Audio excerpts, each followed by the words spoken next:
Learning outcomes. After watching this video, you will be able to describe the market portfolio, define the capital market line. The market portfolio and the capital market line. We have largely ignored the relation between risk and return, other than saying that riskier investments would require higher expected returns. But we haven't talked about what the fair return for an asset should be given its risk. This is the ambitious goal of asset pricing models, the first of which is the capital asset pricing model, CAPM in short. The CAPM is the earliest asset pricing model derived back in 1962. It is a theoretical model derived mathematically from first principles and not motivated by data. It is based on the concept of equilibrium, which is an economic state where no one wants to do anything differently. In equilibrium, the risk premium per unit of risk is the same for all assets.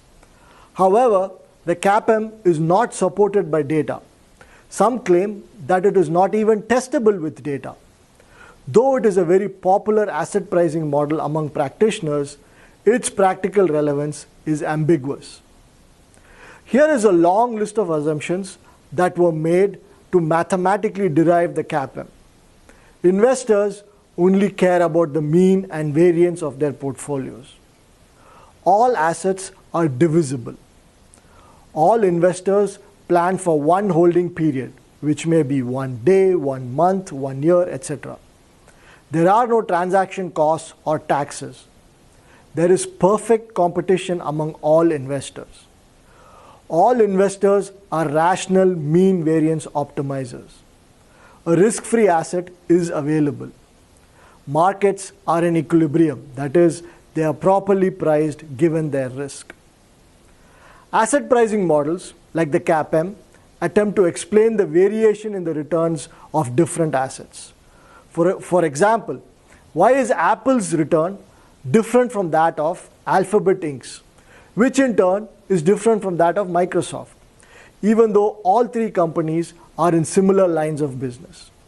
The CAPM argues that this is because of the assets' betas. Let's get to describing the CAPM now. Remember the 3 risky and 1 risk-free asset case we saw earlier?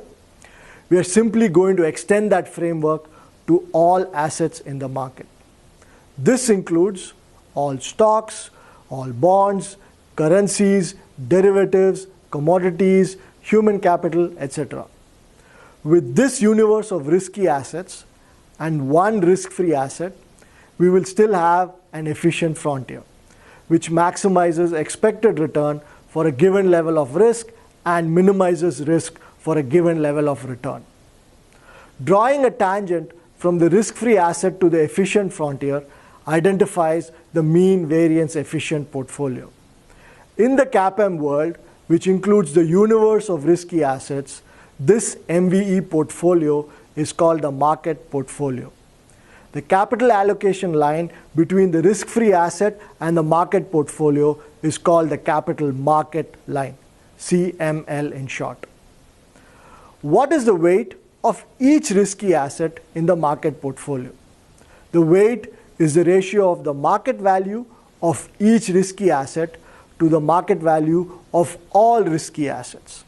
For example, the market value, also called market capitalization, of Facebook is the current value of all its shares outstanding.